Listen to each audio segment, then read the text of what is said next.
Hi guys. So I'm sorry for yesterday's recording. I am really sorry. But I'll try my best to explain what we did yesterday in this video and explain your task to you. So the first thing or the first step you want to take for your task is to go to this website briefs.biz and look for a prompt to work on. And you click on this button, give me a brief. And you keep clicking on it till you find what you want to work on. Let's say I want to work on designing a mobile messaging app.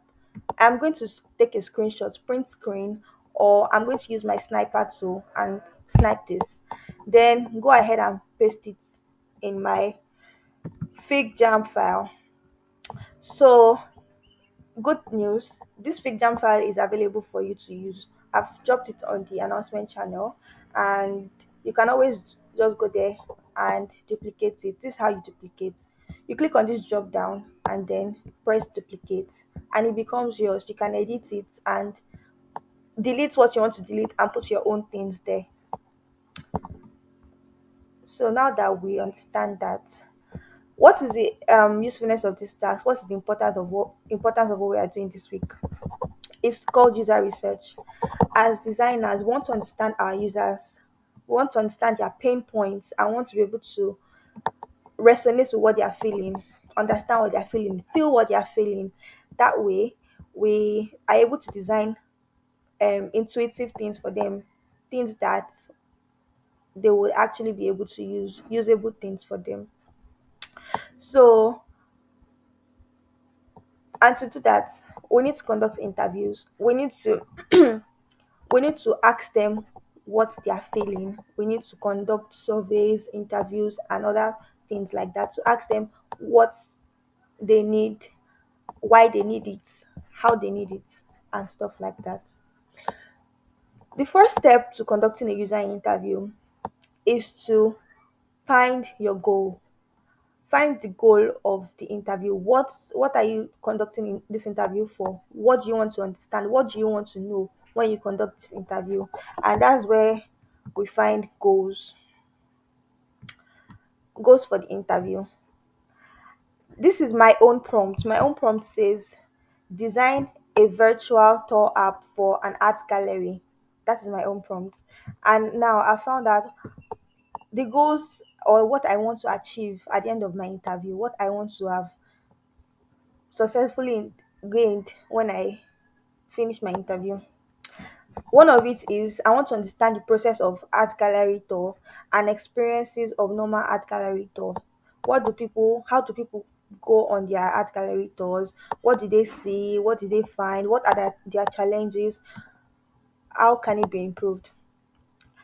I also want to understand if my users are tech savvy, if they know how to use technology well, because I'm going to be designing an app and you need to know my users need to be able to know how to navigate the website properly.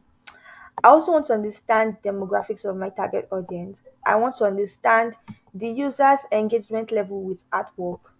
Are they just people that they're just going there for fun, or just I found something new, let me just enjoy it, or are they art enthusiasts? I want to understand that. I also want to understand if they have previous experiences with virtual tour apps. Have they used anyone before? How was it? Were there any frustrations? What can be improved? This is my goal for the interview. After finding your goal for the interview, you want to find your target audience. Your target audience is very important because the people you are designing for,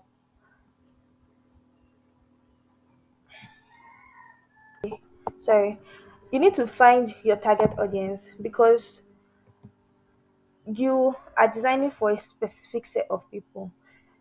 Not everybody can use your product, or not everybody might be able to use your product. So your product has to be directed at a target audience. I'll give you an example.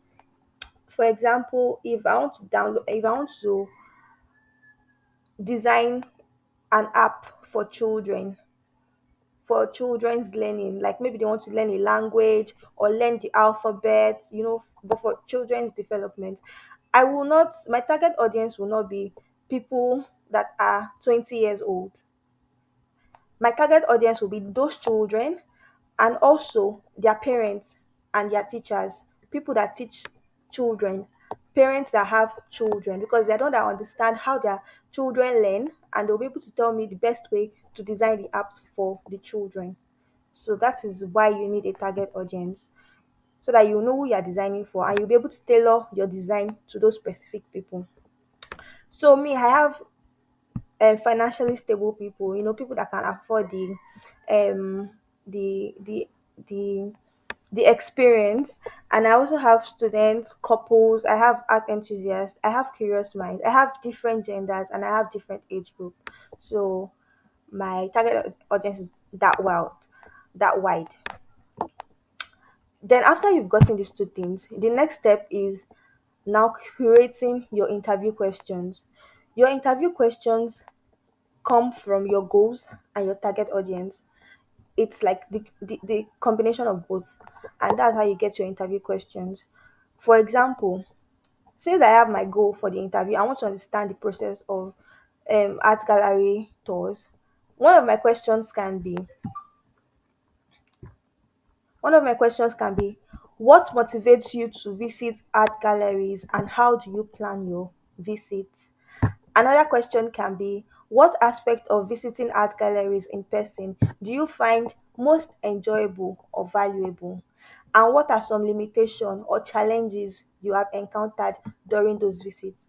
You see, those two questions help me to understand the experiences of these users or of these people when they go and visit art galleries physically. Another question from my goal will be one of it has to be period experiences with virtual tours and what for virtual tour apps rather, and what frustrations and needs they have, right?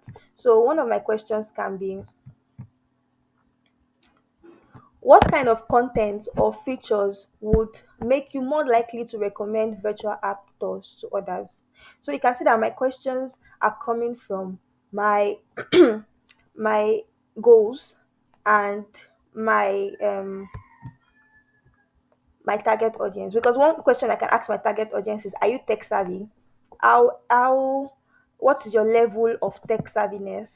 So that will help me understand how much people are acquainted with technology and digital devices and stuff like that. So after you've gotten your questions can be more than this. This is just an example. So your questions can be more than this, but then you want to keep it not so badgering, so that your interviewees, your participants will not get bored. So after getting this your questions, the next thing you want to do if you are conducting an interview is to also have screener questions. Screener questions help you to find your participants, because everybody on this my list now can be, or a lot of people might be willing to take part in your interview, but then have they visited art galleries? Can they be actually useful for this your interview? Would they be able to give you the details you need for your interview? So if they are not able to give you the details for your interview, you should know that that is not part of your participants. So you have to look for a new one. So that's why you need screener questions. Your screener questions can also help you to determine if people are actually interested in taking part in your interview, because your target audience, you might actually have them people that have done these things, and then they will not be willing to take part in your interview. So that's why you need your screener questions. Your screener questions can be something like, have you visited an art gallery before? Have you used an art gallery app before, or a virtual art gallery app before? Are you willing to partake in my interview? And that will help you screen out your participants. After you've gotten your participants, if you are using a Google form survey, because that is now allowed, you can also have screener questions in your Google form. And there's a way your Google form, you can do it on your Google form, that it's if you can just include the screener questions with your interview questions. So it's not as if you are coming to meet them a second time to fill responses for you. So now that you've gotten your interview questions, you've gotten your participants, now we are going to fill in the this So my first participant, okay, had a name before, doesn't have a name anymore. So you include the participant name here. Then you don't really need a lot of this really, but then you fill the participant name here. Then you go ahead and ask the questions. You want to also ask personal background questions just to get a little bit acquainted with their background, so that you can be able to get their story, and then to keep them comfortable. You don't want to ask too many personal questions, but then just simple ones, basic ones, like where they are from, what they do, their interest, do they use, what kind of phone do they use, what's their favorite website. You can just pick one or two of those questions and add it to your form or your survey interview question. So my first question here was about the person's personal background. I found out about the person's personal background. She's a chef, she's 40 years old, lives in Magodo, married, loves social bonding activities like cooking section with her friends, group outings, karaoke nights. When you're conducting an interview, you want to take note of, depending on kind of interview you're conducting, maybe physical interview or maybe virtual interview or phone call interview, you can actually hear people's change of tones during phone call interviews. But then with physical interviews and virtual interviews, you can see their reactions. So then you want to notice those behavioral changes or their reactions and be able to jot them down here. So you ask all your question, notice all things noticeable. If you are doing a survey, you might not be able to get all those extra um behavioral changes or reactions, but you'll still be able to get your data. When you filled all of these things,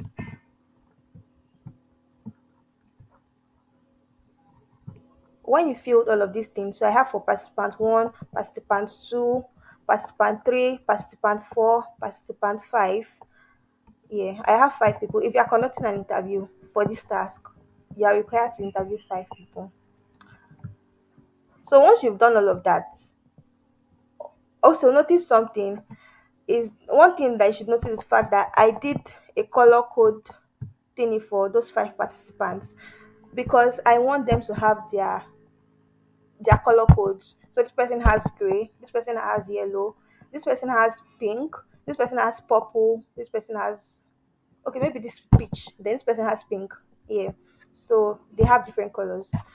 That's going to be useful for you when you're creating your empathy map. So that brings us to empathy map. We are done with the first part of the task. Get interviewing people and getting responses. So empathy map. Your empathy map helps you to classify your responses, like to demystify your responses. That way you're try to get into the user's head and their heart and their minds, and to see things the way they see things. So with your empathy map, you're able to, you know, bring out all the necessary information from those responses they've given you and classify them into what they say, what they think, what they feel, and what they do. So let's see a little more. It's actually here already, so you can always use that as reference. So for the sales quadrant, it says what do they say or need to say to others. Then think, what do they think about the situation? Then feel, how does this person feel about things? Then actions. Then do, what do they do to get the job done? So from your responses, you'll be able to classify, or you should be able to classify some of these things. But then one thing you should know is that you don't want to overthink it. And also one thing you should notice, more than one thing can be in any of these quadrants for one person. So you can have more than one thing for say, for the participant one, and for participant two, and for thinks, for do, and for feels, things like that. So you can just have more than one entry for these people. I can try to make this smaller. You can try to make smaller. You can try to make the empathy map bigger so that it can contain everything you want to do. See, I've made it smaller. So if that is, you can see hold this place and just make it smaller that way, to make it smaller. Okay. Also, you don't want to overthink things by trying to fill up everything by force by fire. Okay, if you don't see, maybe you don't see what the person says, or maybe you don't see what the person thinks, you don't want to overforce yourself to just fabricate something there. But then carefully look at your responses so that you'll be able to get all these things. So for says, for this first participant that I did for, I she said she likes cooking and art is a form of expression that pushes boundary and ignites our own creative thinking. So I can put it there. That is how she feels about art galleries.